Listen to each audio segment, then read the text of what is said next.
Estamos aqui no UAU, último dia. A gente tem a honra de receber a Júlia Curan aqui da WGSN. Ela vai falar sobre o varejo de alta velocidade, esse mundo de alta velocidade que a gente vive. E estamos aqui para conversar um pouquinho sobre um pouco dessas tendências. Eu queria começar com um paradoxo, né? Nós hoje queremos cada vez mais ganhar tempo para nós. Então as empresas precisam se dedicar a ganhar tempo para nós, porque a gente vive numa ansiedade intensa.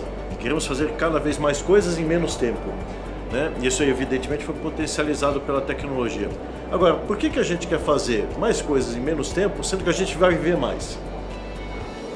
Bom, a gente estava conversando um pouco antes de começar a fazer esse vídeo, como que as pessoas elas são pautadas por esse mundo que é cada vez mais veloz, e isso faz com que as pessoas busquem recompensas a muito curto prazo, né? Então você começa a trabalhar em um lugar, você quer ser recompensado imediatamente, etc. Só que isso já começa a mudar, né? Então a gente fala que hoje, claro que a tecnologia ela é uma ferramenta que possibilita, né, essa velocidade, mas tem uma coisa que está por trás aí que são as pessoas, né? E a gente começa a respeitar cada vez mais esses valores e esses skills humanos. Então a gente já vê isso, né? É um paradoxo, mas de certa forma a gente já vê isso se transformando.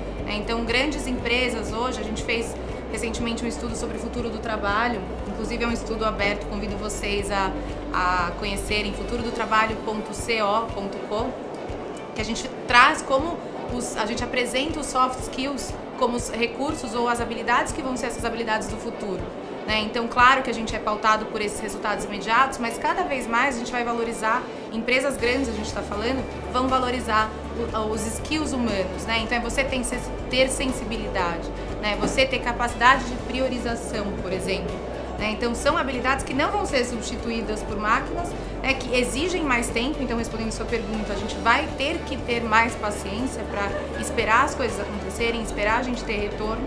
E isso é uma coisa que vai pautar desde grandes empresas até startups, e que a gente está vendo aqui nesses conteúdos todos hoje e nos outros dias do evento. Eu gosto muito dessa ideia de que a gente tem que valorizar os skills humanos numa era cada vez mais digital, onde, em tese, nos parece que o domínio de técnicas para lidar com o digital parece sobressair, mas na verdade não.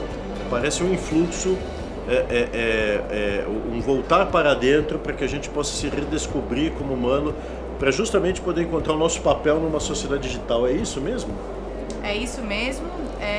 Pensando até que a gente vai viver mais tempo, a tecnologia, eu acho que muitas vezes, muito tem se discutido sobre a tecnologia como vilã, né? E a tecnologia, ela até uma ferramenta para o bem-estar. Então a gente vê hoje um boom, por exemplo, de aplicativos para meditar ou para fazer mindfulness, né? Então a tecnologia ela entra como uma ferramenta para você ter o bem-estar e para você trazer esse lado humano e esse lado que não está dentro da tecnologia, né? Mas ela é sim uma ferramenta possibilitadora aí. Então, acho que está um pouco por aí. E uma coisa que eu acho também importante a gente ressaltar, e eu coloquei um pouquinho disso, né, no começo do nosso papo, é sobre a longevidade, né? As pessoas estão vivendo mais, o Brasil mesmo acaba de, né, aprovar em primeira instância uma reforma da Previdência, porque é inevitável, as pessoas vão viver mais.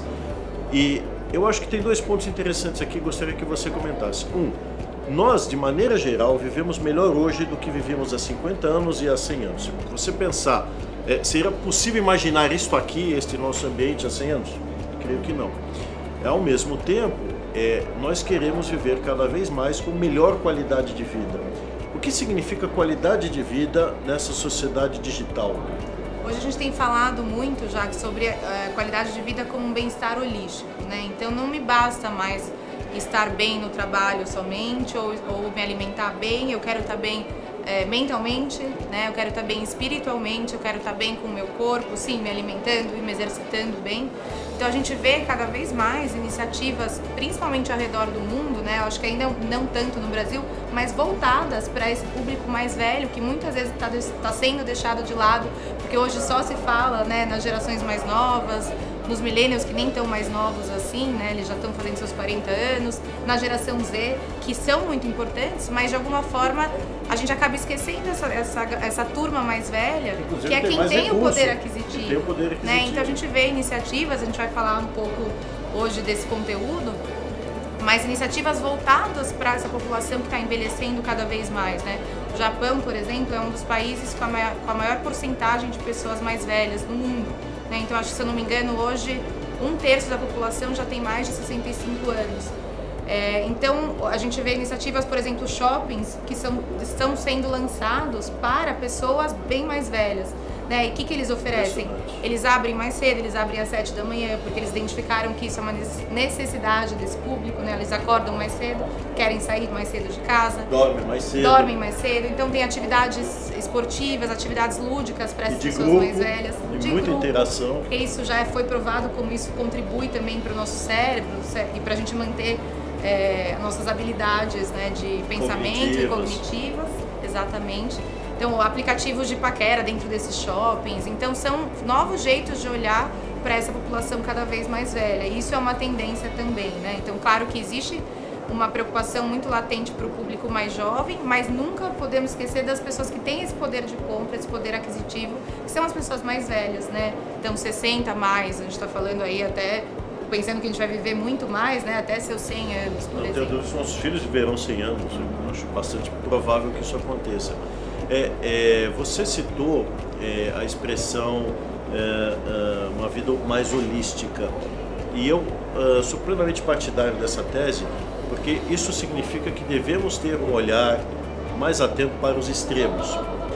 O extremo no sentido da idade, o extremo no sentido do gênero, o extremo no sentido do comportamento, o extremo no sentido da carência, porque eu acredito que a tecnologia nos permitiu, por incrível que pareça, abrir a nossa lente para entender que a sociedade hoje ela é mais do que a gente pensava que era. Né? Aquele famoso perfil que a gente usava até 20, 25 anos, né? Homens e mulheres classe AB, 25 mais, até 49 anos, isso é irreal pelo que a gente simplesmente vê quando a gente sai na rua. Como que então, o que você recomendaria para que as empresas pudessem olhar para esses extremos e pensar dessa forma holística? Porque faz sentido. Olha, eu acho que tem uma palavra, inclusive, que apareceu muito forte agora no último painel da geração Z, que é a diversidade. Né? E quando a gente pensa em diversidade, a gente fica às vezes muito preso nesses extremos. E às vezes a diversidade ela não é só sobre os extremos, né? Mas muito também sobre trazer pessoas com habilidades diferentes, né? Que passaram por lugares diferentes. Então, estar aberto a reconhecer isso e trazer isso para perto é uma coisa que vai fazer muita diferença. Eu acho que é um primeiro ponto de partida para as empresas, né? Às vezes a gente quer fazer uma mudança muito radical, ir para extremos, e a gente não tem, não é nem que a gente não queira, mas a gente não tem ferramentas, né? A gente tem hoje consultorias que ajudam nesse processo, mas às vezes a gente pode começar por coisas menores, né? Então é olhar, às vezes a gente fala muito disso na WGCN, então às vezes olhar para um recrutamento que não vai olhar só para as mesmas universidades, mas como que eu posso abrir esse escopo? Isso vai, de alguma forma, afetar o meu trabalho, porque eu tenho que oferecer mais tempo para treinamento, por exemplo, mas as pessoas precisam, primeiro, estarem dispostas a isso, né? Então, começar aos poucos, eu acho que a solução é começar aos poucos e não tentar já fazer tudo de uma vez só. Você sabe que teve um caso, eu estava em Salvador, e eu ouvi uma história absolutamente brilhante de uma pessoa que estava lá, chamada Sawane, e ela criou uma agência chamada Diáspora para levar pessoas que queiram conhecer de perto a cultura afro, ou seja, no seu próprio continente, então focado para esse público. E uma empresa, né, de uma grande amiga minha, resolveu falar com ela para ver se ela não teria interesse em trabalhar ali. E ela, Sawane, né, na sua enorme sinceridade, é o seguinte: mas, poxa, eu nunca me imaginei trabalhando ali. Isso vai de encontro àquilo que você disse. Até que ponto as nossas empresas estão realmente abertas a essa diversidade e conseguem mostrar que estão sim abertas às pessoas, independentemente de um determinado perfil, de um determinado padrão? Eu acho que, sendo honesta também, que nem a sua amiga foi, eu acho que pouco ainda, né? Eu acho que virou quase, quando a gente fala de sustentabilidade, por exemplo, sustentabilidade era uma coisa que era good to have, né? Era legal você ser uma empresa de bem de consumo e praticar alguns movimentos de reciclagem, por exemplo, né? Mas hoje, como a sustentabilidade, a diversidade não é mais um nice to have, né? Quase que virou mandatório para as empresas. Então eu sinto que todos estão, de certa forma, patinando ainda nesse contexto. Eu sinto que, por outro lado, a gente vê muitas iniciativas e empresas de recrutamento e de consultoria que estão auxiliando as empresas, porque ninguém sabe fazer isso ainda direito, né? Não é natural. E eu sinto que isso muda com as gerações mais novas, que é quase que genuíno, né? A gente falou muito da geração Z, que é essa geração que nasce já conectada e já possibilitada pela tecnologia de estar em contato com tantas pessoas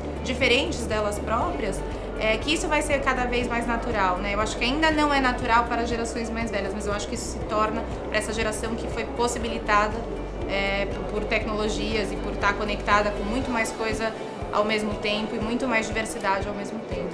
Para terminar, uma mensagem: como tudo isso pode favorecer a inovação?